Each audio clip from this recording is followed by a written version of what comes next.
right, we are live in the crypt. Um, had a great show last week, DK and the Bees Horror Buzz. We had our dear friend Adrian Deacons Elder from Scarefest, the one who really does so much amazing everything for Scarefest, along with Brandon Griffith and his wife Nicole Griffith. Cannot wait for Scarefest. Um, Not this weekend, next weekend. We got OKC HorrorCon. I'm really excited about meeting.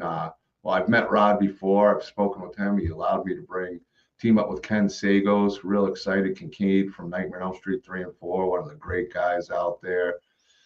Fans absolutely adore him, and any fan that hasn't met him, you're not going to be disappointed. You see the Freddy's behind me. We got way more Freddy coming. We're going to deck out Ken to look really, really good and have that Nightmare on Elm Street theme going for him. And I'm real excited about that. And also, there is news with Carl Toop coming up. I can't announce it yet, but when he's in the States, we will be running into each other, and I will keep you up to date on that. Carl Toop, the Alien Warrior, 1986 Aliens, one of the coolest people I've ever met.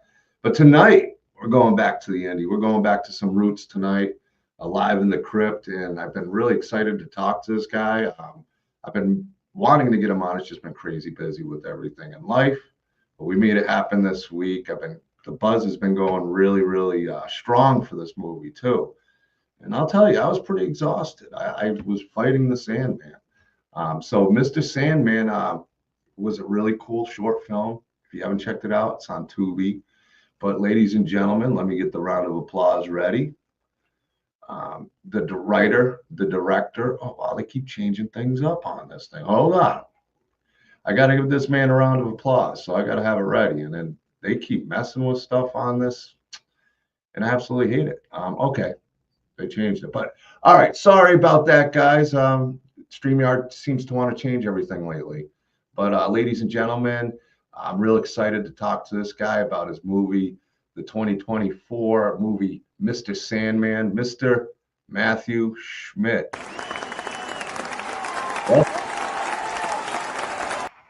Sorry, that round of applause trying to find it, and StreamYard has changed it like 5 times when I was on the break, and they changed it again. It's like, wait, where is the round of applause? They changed that up on me. I actually like it better. It's easier to find, but still confused the hell out of me. I don't like new things. It takes a few minutes. But welcome to the show, Matthew. Oh, thank you. Thank you for having me. Well, the buzz has been going on about this film. I've seen you post and a few other people post about this movie. Check it out. And I checked it out a few weeks ago, and I rewatched it today with my family. And as I told you before the show, before we started, my mom thought your daughter was amazing. Haley Kate, was her middle name? Yeah, Haley Kate. Oh man, I'm real bad with names. So I thought she was fantastic. My mom thought she was really, really good in the movie. So congratulations to your daughter and this film, man. Where do we start? What gave you the idea to do this movie, keep it in the family, and how long you been doing this for? I guess, well, to go back to how long I've been doing it for, I guess I kind of started in 2015 when I started writing screenplays. The challenge though with writing screenplays, especially the ones I was writing, is that they would require the full Hollywood machine behind them, and being basically a no-name, you can't get to talk to anybody to get them to read your screenplay. It's a big enough mountain to climb to even get an agent to look at your screenplay. So I was like, okay, so I wrote a few screenplays, and then I kind of put them aside. And then I started noticing Amazon was taking on a lot of independent horror films back around that time. And I was like, okay, wow. And then I noticed a guy locally do one. So I kind of reached out to him and I was like, hey, that's impressive. You got your movie on Amazon Prime. Like, how does that work? Not knowing at the time that it as long as you meet certain standards, they were taking a lot of indie horror at that time. So I started out with a found footage film because I figured, okay, well, if I'm going to learn this, let me try to take baby steps here and not pretend I'm Steven Spielberg right from the jump. So I started out with found footage film, then did another one, and then Right after my second found footage film, pretty much the pandemic happened and everything slowed down. So I'm like, okay, well, I'm kind of getting bored sitting around here. I would like to keep creating. So I'm like, what can I do that's contained within my own house and I don't have to have a big cast? So it started with that. And I'm like, okay, also, I'd like to move away from found footage and start making something cinematic style, more traditional. So I was like, okay, let me do that. I'm like, well, what's the first lesson I learned in screenwriting? It was make it primal. So I'm like, well, what's more primal than a fear of the dark? Yeah. So I was like, okay, now let's take it a step further. A childhood fear of the dark. We all experience it. So no matter what gender you are, no matter what race, culture, background you come from, fear of the dark is in all human beings. So I knew if nothing else, the topic would be relatable. So I'm like, all right, let me build upon it. Childhood fear of the dark, but I don't want it to just be a psychological thing. I would like an actual threat in the dark. So I was like, well, what can I put there? And I'm like, well, here's an easy one. Just Mr. Sandman. It's a tale that spans across the world, many different versions of it. Some more friendly, some more creepy. I'm like, let me just use that to make it a very recognizable and relatable title and topic.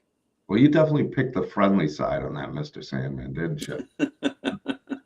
I think Dad was a little angry with his daughter, going, "All right, let me teach this girl a lesson, huh?"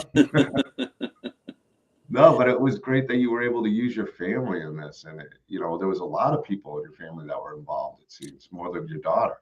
Well, actually, just my daughter. The Oh, okay. um, the grandmother was an actress, and the mom was an actress that I did with. Well, I saw some Schmidts behind, like maybe behind the scenes, the producer, more than Yeah, and the yeah, not so much. Not my producer is actually Brandon Berkeley, but right, my the dad. no, I did give the wife and the other daughter production assistant credits simply for the fact that they It, let me use the house all those times, and I had to tell a lot of different people to be quiet on a lot of different nights when we were shooting. So I figured they at least deserved a production assistant credit.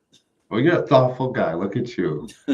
Well, you knew you'd pay for it in the long run if you didn't do it too, right? Exactly. We all have families, so I understand. But I thought it was really good. I mean, because it's a very and I really like this about the film. There's dialogue in it, of course, but it's not a dialogue heavy movie. It's a very tone set movie. It's a very vibe set movie, and I think you captured that right with where you said Mr. Sandman, the fear of the dark, the nightmares, the scare. That is a tone, just like a classic Myers movie, Halloween. It's a tone. It's a pacing that you're really watching, but it speaks volumes with what you did. And I thought you did a fantastic job. Now Thank I you. got to be curious, how much was the budget, the household? Oof. Okay. Well, honestly, between just paying the actors and well, just the two actors, because I got to pay my daughter in McFlurries, so that kept it I reasonable. don't know. That might be in McDonald's the way this stuff is being charged now. You might have been better off paying her cash. True, true. Pretty much as start to finish, I think I estimated it right around 5,000. That's what, and that's what I was even explaining. My parents, I told you, were watching the movie with me, and I wanted them to see it because they love watching the shows. They're probably sleeping now. It's been a long trip. They came all the way from Florida. They're in their 70s, but they really, really enjoyed it. My mom was really blown away by your daughter, Haley. Fantastic job in the movie, and yeah, I mean that was her first acting role. Was she had the acting buzz, or was it like, Dad, let me do it? Well, yeah, first, definitely please tell your mom thank you because I will definitely pass that compliment along to Haley. She has pretty much gotten there's been like, some universal consensus coming back from this film. Most people say it took them back to their childhood and they could relate to it a lot. And the other thing that's been pretty much universal is a lot of compliments for Haley and her performance. She really did work hard for me. And it's tough because obviously she's a full-time student and she's also a competitive swimmer. So finding time, we can only shoot at night.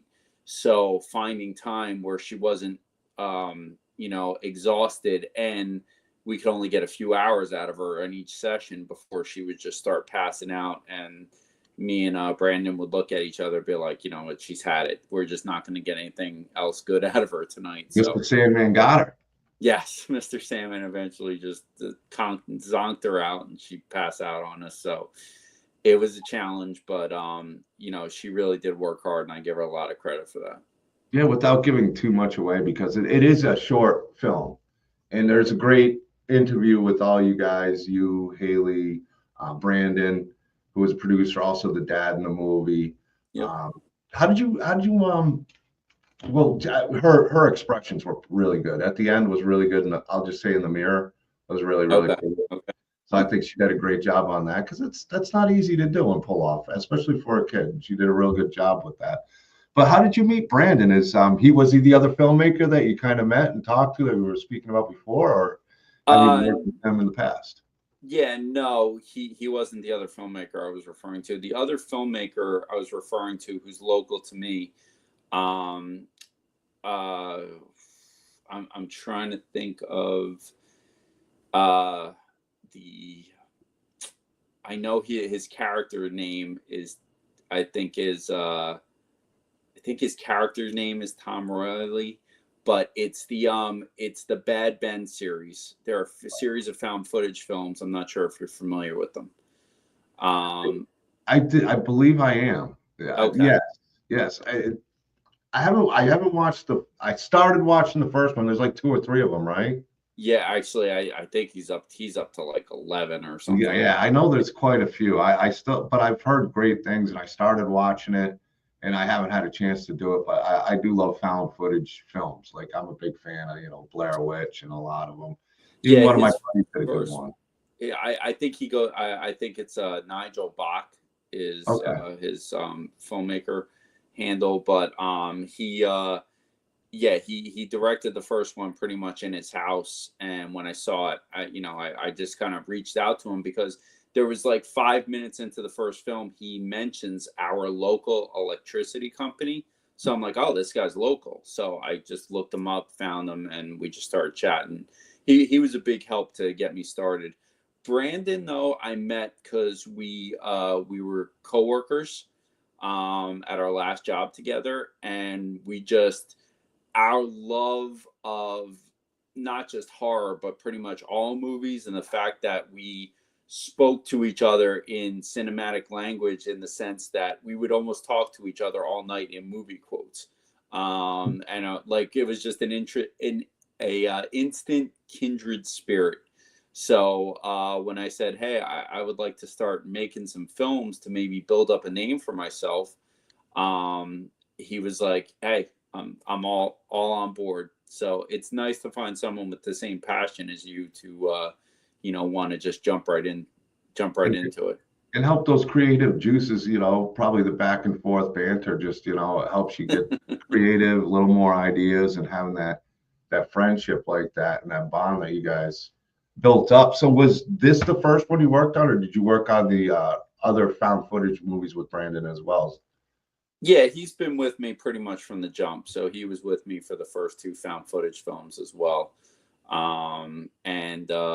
It was like, and it's funny you mentioned banter, because there is no shortage of banter, to the point where it's like it gets heated over creative differences sometimes. But that's a good thing. It's good. Yeah, no, it's as long as it doesn't get to the next level. You came without a black eye, so it seems like you guys are getting along pretty well right now.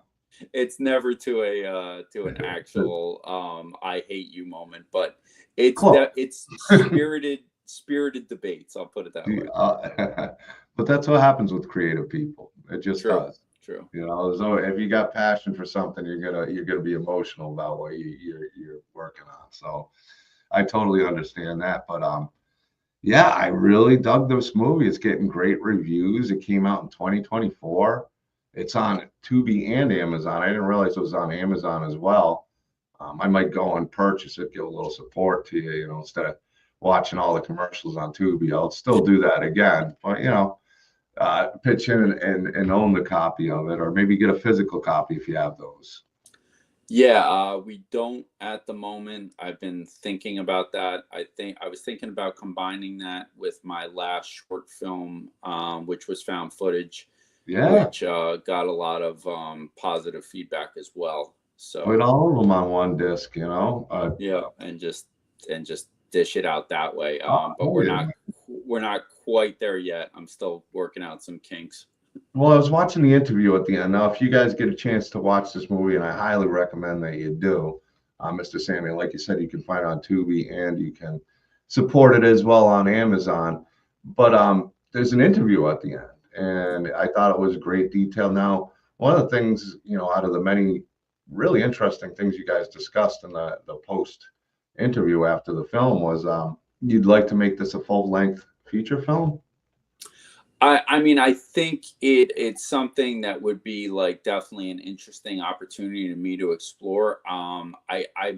It's not something I'm saying like absolutely like that's what I'd want to do next, because my mind is so full of ideas and I would like to explore fresh You don't want to get material as stuck on well. one. Yeah, I would like to explore fresh material as well. And I would also like to take it in different settings, like the contained the contained theme of this being that it all takes place in the one house worked for this story. But I would like to get out in the real world and shoot outside and stuff. And especially now that I've kind of transitioned from found footage to cinematic, I would really like to explore like a lot of like like more visuals and stuff, and really like just film the world as much as I can. But it would still probably be within the horror realm, my next step, but my ideas are sometimes bigger than my capabilities, so I have to somewhat reconcile it. Yeah, I was going to ask, you plan to stick with horror? Do you plan to expand it to drama, or is horror like where your heart and your passion is, and that's where you want to stick to?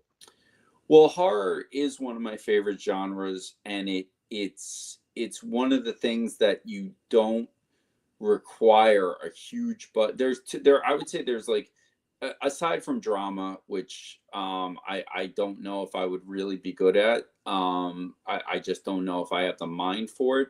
But aside from drama, there's like two things I'd be passionate about. It'd probably be horror and or comedy. And the great thing about both is it doesn't cost a lot of money to either make someone laugh or scare someone. Yeah, You well, just have to hit the right chords. I always say horror's always been indie, and the best horror's always been indie. Micro budgets for the times, and even Terrifier most recently was started off as just an indie project that took off. I think it's the way to go with the horror, and we've seen what some of these big studios do to some of our favorite franchises, and It's you true. could tell the heart's not there, the passion's not there. It's too much CGI for me. I like the practical effects and stuff like that. So that's where I really love the indie horror community. There's some really good ones that you wind up catching, and it's pretty impressive what people can do on, like you said, a micro budget. But I guess now cameras are like as expensive or as bulky as they were, and there's a whole bunch of different things you can do now on a lower budget, which is nice. You'd love to have a bigger budget so you can do more, pay the crew. It's never cheap no matter what when you're bringing people on set. But again, what was impressive with what you did, it wasn't really a dialogue heavy film. It was a very visual and kind of taking you on this little girl's horror, I guess, Yep. her fear, her your worst nightmares. Obviously you had Mr. Sandman as an influence that stories the old fables, but Nightmare on Elm Street, which was a big one. Sure. You definitely a lot of inspiration, but the way you shot it and in your house and it being a short film, I thought you did a great job visually catching what you wanted on screen. You caught some great shots of your daughter Haley and different with the stairs. The stairs definitely have the thing, the pet rabbit, well, not the pet rabbit, but the stuffed rabbit. There's a lot of little details you put into that movie that looked great, man. And there were some scenes that actually were really scary. Some of the sounds when it got really loud, and you could tell it was your daughter did a good job, and you did a good job taking us on this journey. And for a 30-minute movie, I guess it was about 30 minutes. Yep, roughly. Yeah, right around that. No, again, thank you again. I definitely took a lot of inspiration from, one of the more famous low budget horrors that blew up into a huge, not only a huge movie, but a huge franchise, which was the original Halloween. And what I liked was the way Carpenter and the director of photography, Dean Cundy, used a lot of shadowing and a lot of empty spaces and let your mind fill in the threat. And I tried to emulate that in a lot of ways by using the darkness as much as I could to be like, oh, is there something there? Or a little sound here. It's like, what was that? Or it's like, and because as kids we do that, or actually even adults we do it. If we're in a dark room for too long, our mind's going to start to see things there, and we're going to start to hear things, and we're going to be on guard in a dark room, in a well lit room. There's nothing left to the imagination, so your mind can kind of go at ease, but that effect, that theater of the mind effect, that filling in, bringing your own fears to the darkness. I'm going to quote, oh God, I'm drawing a blank on his name, but I'm going to quote him anyway. You know what? It was Irwin Yablans, who was the producer on the first Halloween. And I'm going to quote him. And he said, that theater of the mind formula would work tomorrow. It's not something that can get outdated because it's so deep in the basic human psychology of you bringing your own fears to darkness, or, in the event of Michael Myers, the blank expressionless mask.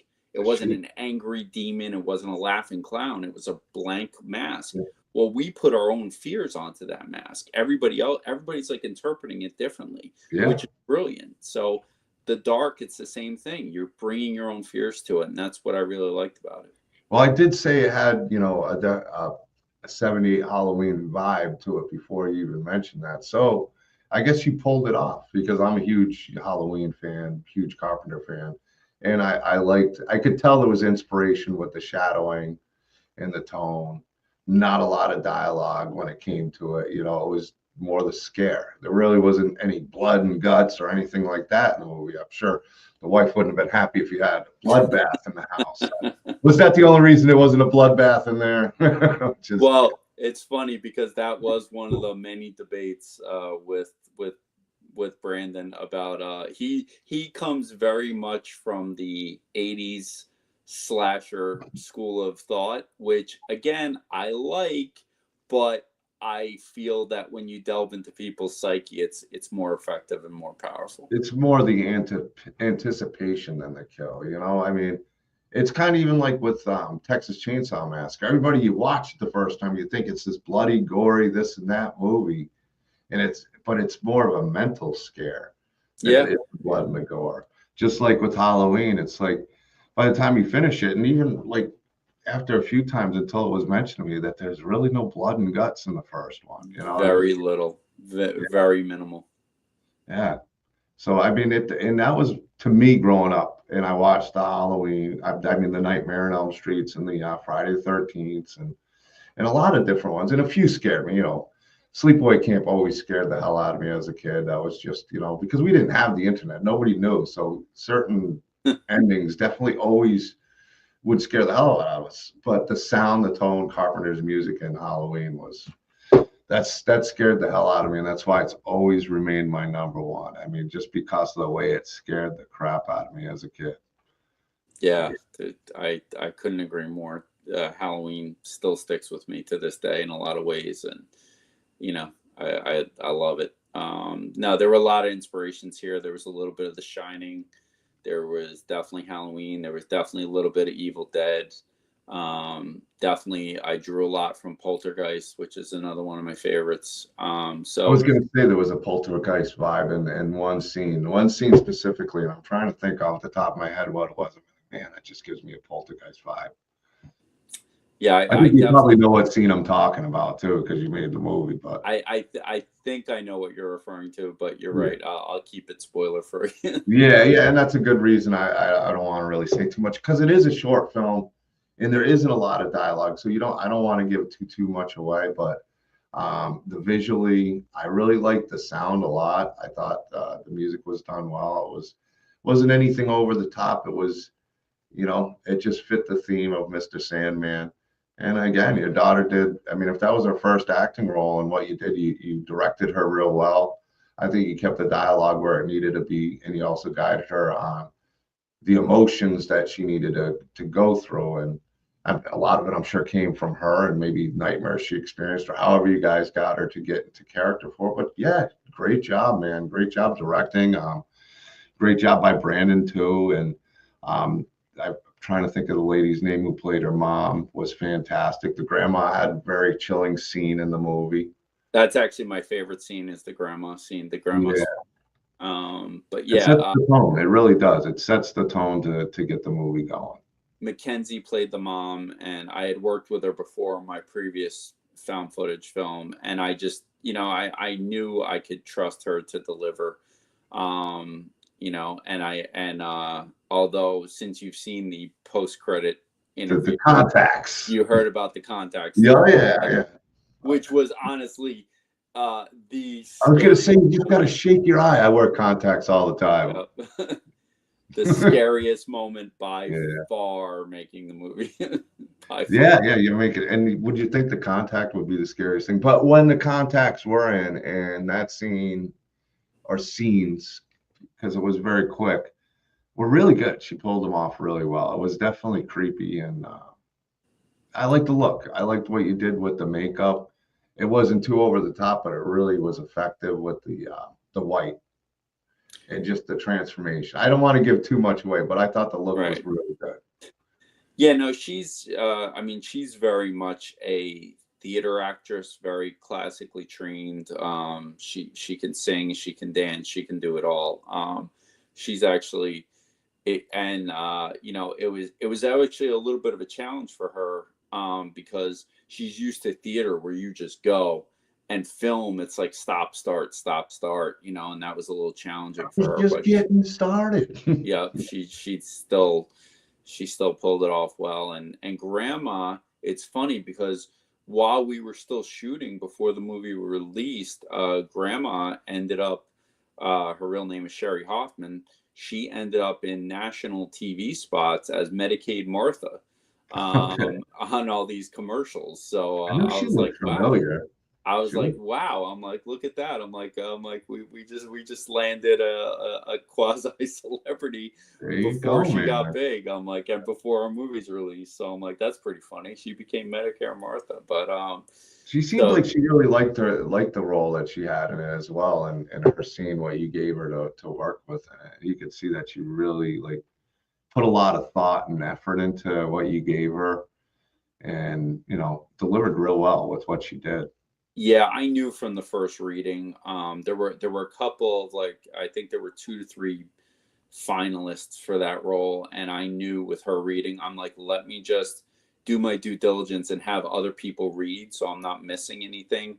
But I just knew. I mean, She she was, pulls off that spooky vibe. yeah, she just She, knocked it she out of the park. Yeah, I think everybody did, and like I said, it's not a heavy dialogue film, but I think everybody that was in it did a fantastic job for what they were asked to do in a short film with not a lot of dialogue, but when the dialogue was needed, it was done effectively. Um, I and mean, it was, would you say that even Brandon, as the grumpy dad, did all he had to do was grunt?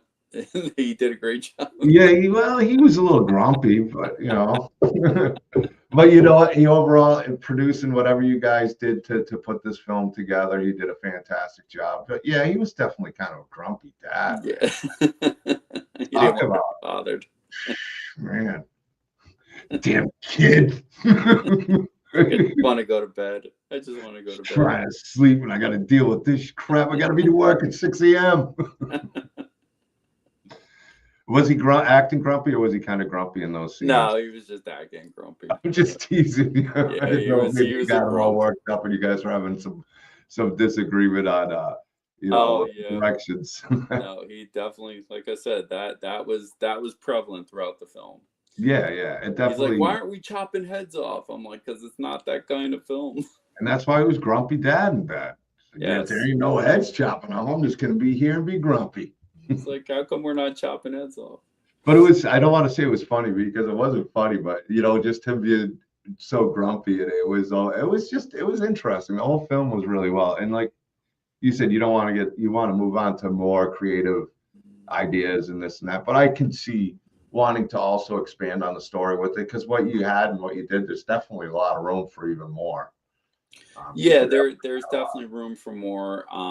It's tough though, because I do get nervous about stuff like that, because I felt like I told the story that I wanted to tell already. So would I be, I would get nervous. I'd be like, would I be putting in scenes just for filler, just to make it a full length, or, and not quality scenes, and that's the stuff that would scare me a little bit.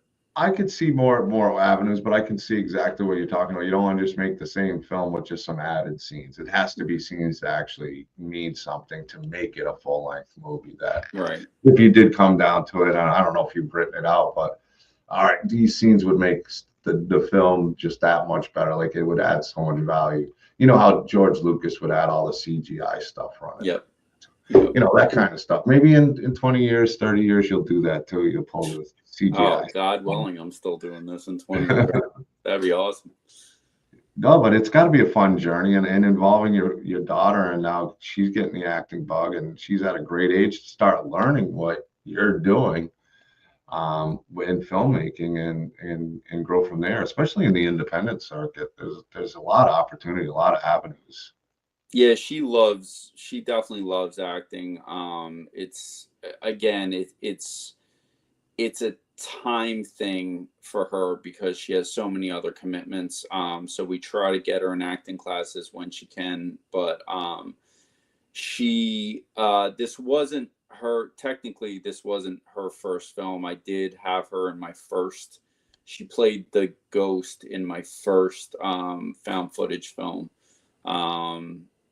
But I don't think, no, she didn't have any dialogue. She carried the film on her shoulders, in a sense, because she was a big part in solo scenes, a lot of solo scenes. And you kind of went on this adventure with her, and kind of, like you said, going back to your childhood where you were scared of certain situations. And I think you caught those vibes really well, like things that would scare you, especially as a kid, that, she's good at taking direction. She really is. So I was confident I could get what I needed out of her as far as like expressions and emotions. So I really didn't have a doubt with her. I kind of just put it all like, can I execute here? Can I show what I'm trying to say here? Because I knew she wouldn't let me down. It's like, would I let me down? And that was the big question. So I'm really happy that the film's getting the positive response that it is. It deserves it, man. It was well done, like you said. I mean, a micro budget, $5,000 ain't a lot of money, and to pull some really talented people together and get something pretty cool done, something that definitely, I think, will give people a little bit of chills, especially it's not a bad movie. You can watch it with your kid as with their first horror film or something. You could watch it with a 10, 12-year-old, where it's like you said, there's not blood and guts in it, but it definitely has like that scary bedtime story vibe to it on film. Yeah, I think recently there was a reviewer that compared it to he's like, imagine a really creepy episode of Goosebumps. So it's like, it's safe for, kids of a certain age to watch it, but it, you know, at the same time, it still gives the creep factor. And that's what I was going for was, you know, I really wanted to tell this film through a child's eyes. So that's really what I went for. Well, you pulled it off well, and your daughter pulled it off well on her end. You guys worked pretty good together for a father-daughter team. Now, you said you have another daughter too, as well. Yes. Now, was there a lot of sibling rivalry about this, or do you have to put the other one in a lead role in the next film? Is that the negotiation? I mean, I had sisters growing up. I know what it's like with that. So, do you owe a role? I did a micro short with the other one before this one, before Mr. Sandman. It was more of an inspirational running film, and it was specifically dedicated to her, but it wasn't meant to be like an audience film. It was just like a kind of a love letter to her when she was still a runner. Now she's a basketball player, but when she was still a runner, I kind of made like an inspirational film for her, and she pretty much fought me tooth and nail through the whole thing. So she has little to no desire to be in a film. She doesn't want to work with Dad again. It didn't go as smoothly as it did with Haley. Haley's got some people, like I get, you know, some can work with certain parents better than others, and you know, I know how it goes. I still have that with my parents and my sisters, and hell, I'm 50, my parents are 70, so it never changes after you get older either. There's always a little bit of rivalry. You still love them though. Me and my sister though, grew up a lot of rivalry there. That would not have gone well as a kid if my parents were filmmakers and one of us got a role. I already know that. So you've already raised your kids much better than my parents did. Yeah, she wants, she even got offered a local commercial and she just wanted nothing to do with it, which I had nothing to do with that commercial. And she just doesn't want to do Some it. people just aren't into that. I mean, I don't get it. Not her thing. No. Not her thing. Nothing wrong with that. It might even be a good thing. If she's got other passions, it sounds like you keep your daughters really active and busy, which is great as a dad. Yeah, I just think sports is such a positive thing, and it's not that I wasn't a swimmer or a basketball player, so it's not like I feel like, hey, you have to do the sports that I love. You know, you do what you love and what you're good at, and they each found their passion, and they both work hard at, and I just think it creates a nice, a good core, working teamwork experience. Not only that, it basically it wipes them out by the end of the day, so I don't have to worry about them having a desire to get in too much trouble. Yeah, no, it definitely helps. It definitely helps after school activities. I think a lot of kids don't have that, or they don't want to, or they don't have the parents that encourage them to try these different things. I know my sisters, my nieces do a lot of sports. My daughter played softball, and they all turned out great. They're all doing great. So sports is definitely something every kid I think should do. As a dad or anything, you always want to see it because it does build character. Absolutely. And teaches you a lot of life lessons, not just winning or losing. So, yeah, man. So what's the next thing up for you? What's your plans? Are you hitting the film festivals with Mr. Sandman, or you got another project you're ready to launch? Because this was the first cinematic style one, it really took a lot out of us because it's not like found footage where you can kind of just let the camera roll for like 5 minutes and have 5 minutes of usable footage. It's like cut, set up the lights, different angle, cut. I mean, if you watch any movie, basically in 60 seconds, you have 12 different shots, Yeah. It was all cinematic, even though that's where my heart is a lot of work. So we're still kind of enjoying this and promoting this. And there are some upcoming film festivals this fall that it's entered in. So I would like to see the result of that. But in the meantime, we have been spitballing ideas, and we've also been talking about, me, Brandon, and another friend of mine have been talking about just doing a movie podcast on our own too, just for fun. Something where we don't have to worry about lighting and all the angles and stuff. Just fun. Talking films, guys talking films that they love. So we're looking into that, and Honestly, the ideas are kind of endless. It's just a matter of time and budget.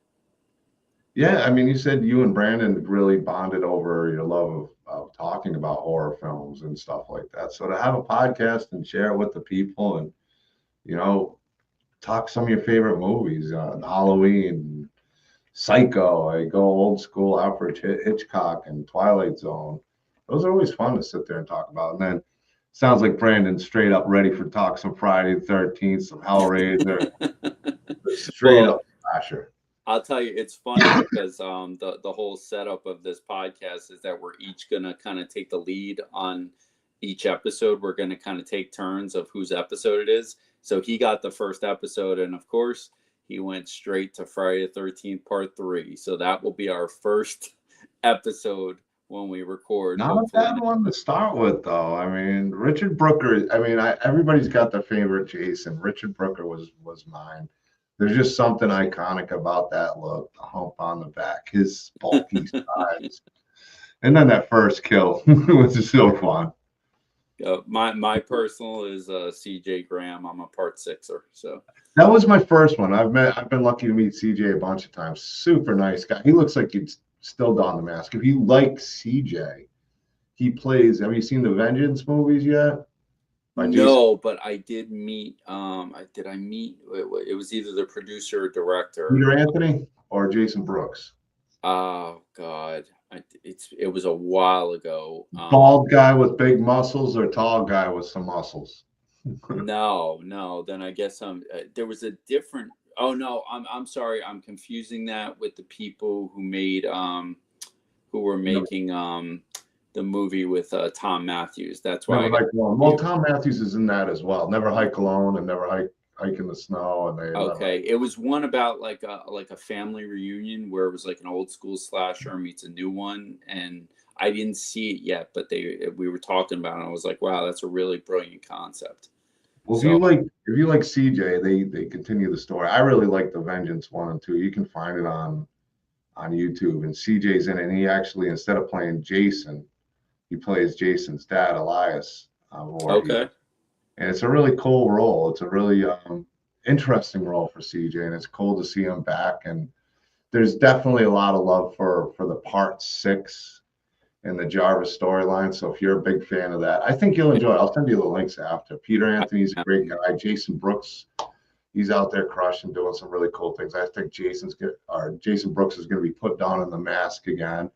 And Castle vs. Voorhees. So yeah, it's really good. If you like Part 6 and you like CJ Graham, you gotta watch that one. Love Part 6. Haven't met CJ yet, but love Part 6. Big fan. CJ's super cool, real nice guy, real big dude. Like I said, he looks, he obviously aged a little, but he looks like he could throw on that, and he does. He goes in costume photo shots. So yeah, I've seen a lot of people take photo ops with him in full costume, and I met Darcy from Part 6, and she was an absolute sweetheart, and we were talking about that, and she got mad at me because when I met her I was wearing a Halloween shirt. But I talk smack to CJ about Halloween all the time. Whenever I see him, I'm like, hey, bring him over a butcher knife. He doesn't like Michael's knife. He really, really hates him so much. So I got a big piece with all the signatures, and it's kind of a funny joke. But yeah, he's a real nice guy. Tom Matthews is a great guy too. If you ever get a chance. Yeah, Tom, I had a good conversation with. He was really cool, and then one of the most down to earth dudes ever. Very, very much down to earth, and we were hanging out at the bar afterwards, and he was just awesome. He was a lot of fun to talk to.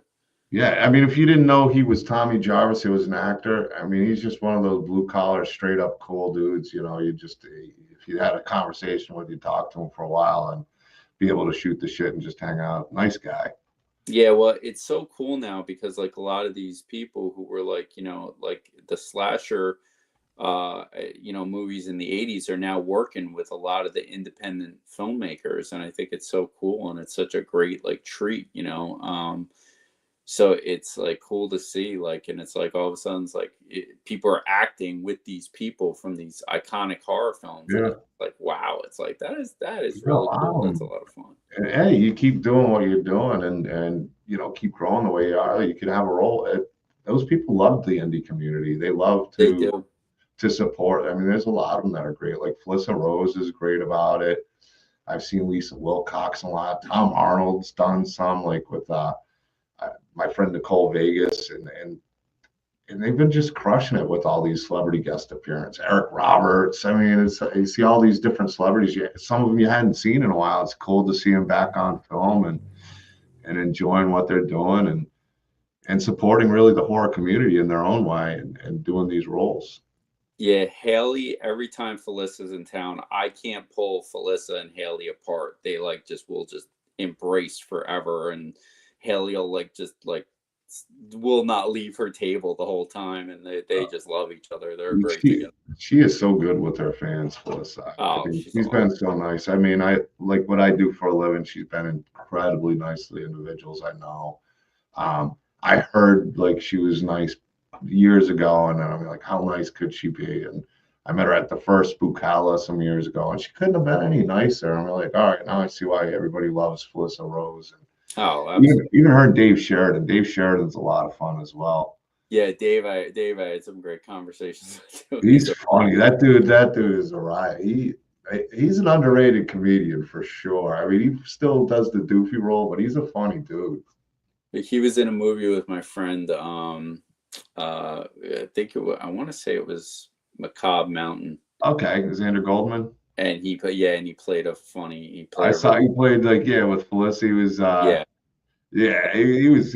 That was a good role for him. That was a good one. Xander I've met a bunch of times. Xander I always see at the local conventions near me. He's crushing it out there too. He's doing some really good work. I really enjoyed Macabre Mountain as well. I've been wanting to get him on the show, and every time I think about asking, like we were gonna have him on before, he's like, I got this other project coming. It'll be a good time to come on. Yeah, I think he's making busy. Crimson Harvest at the moment as well. Yeah, he's a talented guy out there. There's some really talented indie filmmakers out there. I love the Acrostar people as well. Okay. Slasher 15 people are great, and my friend Slasher 15 out there. You got I know you got I think they call it, he does go by AMP Productions, Paul Ragsdale. Okay. He made like Slash Lorette Party and Murder Size and stuff. I haven't had a chance to have him on the show, and I haven't had a chance to really watch Murder Size, but I've definitely heard of him, and his reputation's really good. So now I'm gonna have to check out some of his films too. But that's another thing. Great, we're here sitting talking about what you do, and it's amazing. But the love a lot of the indie filmmakers have, and the support they have for each other. My friend Matt Burns is out there. He does the Carolina Fear Fest, but he's big into the indie films as well. And a lot of the conventions are really supporting the indie films as well. And that's awesome to see. Yeah, very much so. Yeah, Matt Burns I'm friends with on Facebook. I don't think we've ever met, though. Great guy. I like Matt a lot. Yeah, really, really nice guy. Most of the filmmakers. I love the Slasher 15 guys. Dave Kerr and Michael McGlynn are awesome. I love having Mike on. Mike's hilarious. Dave's great as well. Just so many talented people, whether it's Angel Bradford. There's just so many great indie people out there right now. Is there any indie actor or actress you've met or seen do something that you'd love to work with? I'm not sure if there's one person that I've singled out in that way. I'm very close with Lydia Manson. Yep, Lydia's great. She was on the show not that long ago. Okay, I'm very close with her. We just did a project together. I didn't direct it or anything, but I acted in it for a friend of mine, which was kind of a spoof on Ghost Adventures, like a Zach Bagans type character. So we just filmed that together in New York. I think it was at the beginning of May, end of May. I think it was the end of May. Yeah, she was in Macabre Mountain as well. Yep. She was in that. She was in Reunion from Hell 2. Mm-hmm. And she's actually been in a lot of things lately. She's really knocking out of the park, and I'm really a big cheerleader for her because I think she's got a lot of talent. Yeah, I got to catch up with her, get her back on the show. She was great. I've had her on the show a few times, and it'd been a while since I had her on. And then she came on, I want to say 2 or 3 months ago, and it was a great show. It was great sitting down and talking to her, and seeing how she's crushing it out there. Yeah, she's one of the great ones out there in the indie community doing some special things for sure. Yeah, she it's funny because she emailed me. The reason we met is because she emailed me when I was casting Mr. Sandman, but I had already casted the mom role. So Uh, she had reached out, but I had already casted it. So that's how we met, and we just became friends because of all the obviously mutual interests. And yeah, yeah. I have a huge amount of respect for Lydia. I think she's great. I think she's fantastic. She can pull that crazy off in those films too. So yep, she's got some skills. Like I said, I'm lucky enough to meet a lot of these indie actors and actresses and filmmakers like yourself, and whether they've been doing it for a long time or they're just getting into it or been doing it for a few years, the pandemic kicks in and then they're filming in their house, pissing off their wife. But I'm just kidding. But no, I mean, it's really cool to see. no, See you were man. spot on though. You were spot on. Oh, I know. Yeah. But no, I think it's fantastic, man. I'm real happy for you. I'm real happy that you were able to do this with your daughter. Because no matter what, even if she never acts again, even if you never made another, you have this special film that you did with your daughter. Yeah, and I'm happy that we could do it together, and it is, it's really not to destroy my previous two efforts, but it was like I was really proud of this start to finish, and I it's the first time I felt like that, so I was really really happy. Well, it's like you said, it's not as easy as people think to make a movie, and I'm sure you learned from the first one, even if it was found for footage, the second one, and those steps, I mean, would have been, are huge to what you were able to do, and be really pleased with what you were able. And I mean, the fans are pleased with what you did with Mr. Sandman. So, congratulations on that. So I do understand what you mean. It's a learning process. You can only Yep. know so much until you get your hands dirty and you do it. And, you're going to get better with each project. Yeah, listen, God willing, I know I'm going to try, and I know I'm going to, try to learn from any mistake I've made, and just try to keep getting better. That's all you can do. But it's also hard because it's like the story kind of dictates that to a certain degree too. Because, well, in my personal opinion, as much as I love a lot of Spielberg films, and they're usually most of them are some of my favorite films, I still say Jaws is his best movie from start to finish. So, I can't disagree. I mean, and yep, he's done some great ones. E.T. I mean, but yeah, Jaws is just a classic movie, especially the fact that the shark didn't work. It almost had the Michael Myers in the water vibe, since you yep, really didn't get to see it that much, yep. which I thought was cool. It was the Very much. unseen. That opening scene alone is all theater Yeah. of mind. So, Oh, it's super good. And what is it, the 50th year now? yep, yep. Yeah, me and Jaws turned 50 together. I'm 1 year away from you, man. Yeah. But hey, I think we look better at 50 than, we're older than Archie Bunker is now. I think we look better than Archie Bunker did. Are we older than Archie He Bunker? was like 42 when All in the Family started, Wow. man. See, Yeah. now I know I'm older than, I just saw the ages the other day. I'm older than Roy Scheider was, and I'm older than Quint was. And I'm sorry, I don't feel that old. I think I'm aging. I think I'm aging better than those two. I'm not going to disagree with you. I kind of feel the same way. And it's not like it's like, oh man, I'm doing all this stuff to try. But those guys looked 100. They did. They always look. It was weird. It's a weird thing. And somebody was pointing out to me, the Golden Girls. I think it was Rue McCallaghan was like 55 when she Yeah. was shooting, and then they put a side by side shot of her at 55 and like Jennifer Lopez at 55, and I'm like, something's changed. We'll have to come up with the show Golden Guys. The new version. Men only. So people But are man, aging better these days. That's I think so, man. I think so. I don't know what it is, but even if you look at old high school pictures, I mean, the kids nowadays look way younger than I think even we did when we were in high school. Like these kids, when they graduate, they still look like, to me. Maybe it's just I'm older, but I'm telling you, like The 70s, 80s, you look at those kids, they looked like they were ready to go. The 30s, they looked like they were already working the steel mills, which they probably were, in the coal mines and stuff. But yeah, we got lucky. We're 70s kids, so Yep, Generation X. yeah, the best generation there is. 70s, 80s horror, perfect Yep. age for it. You know, Yeah, I graduating always with say the like 90s. mid 70s to mid 80s might be the pinnacle of cinema. I agree. I agree. After 86, 87, it started to, it got the popularity. The big companies wanted to market, took away the scary and made it more kidsy, which was fine in a lot of retrospect, like Child's Play. I wasn't a fan. I'm a fan now, but some of the sequels kind of got off the tracks for me. But now I appreciate them a lot more, if that makes sense. But that was at the time, like 88, 89. I was like, all right, looks like it's time to grow up and move on to something else, because now it's feeling like a Saturday morning cartoon. Wait, you're saying you didn't like Jason Takes Manhattan?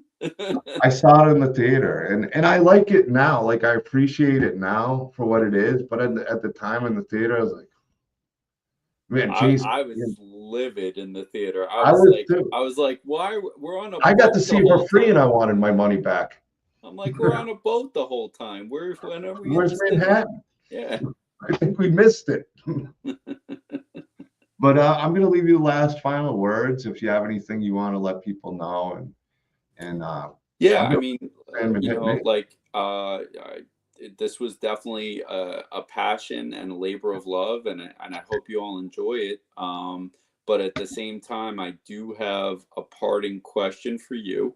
And even though we don't, even though we're avoiding spoilers here, I think if you talk in code to me, I'll understand. So I'm going to ask you, what was your favorite scene and why? I kind of think it was your favorite scene too, because it sets the tone of the movie. Okay.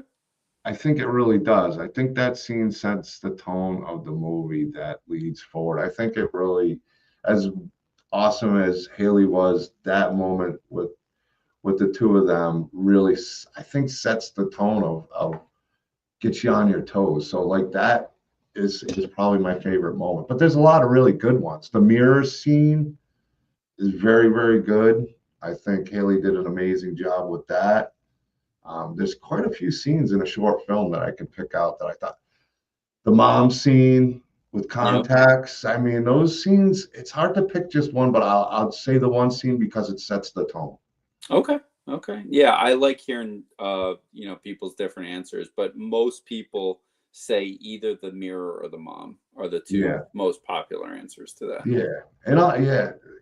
But the other scene really sets the tone too. So there's three really key scenes, I think, in the film that really make the film what it is. Like, there are really three important moments that really beginning, middle, end, I guess you'd say.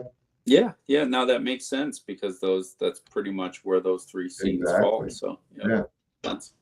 But well done, man. Well done, Matt. Oh, thank you. Congratulations to you and all the success and all the rave reviews you're getting. Guys, you got to check it out. It's free on Tubi, so there's no excuse not to see Mr. Sandman. And if you really like it, let's go to Amazon, buy, or even rent it. Give them a little, it helps out the filmmakers. We got to support them. And when you do put it on physical media, let us know. We'll share it on Doomsday's Krypt. And yeah, man, best of luck. Congratulations on everything. And thanks for coming on and joining us. No, thank you for having me. It's been a lot of fun chatting. Yeah, it's a blast, man. I can't wait to see what you do next.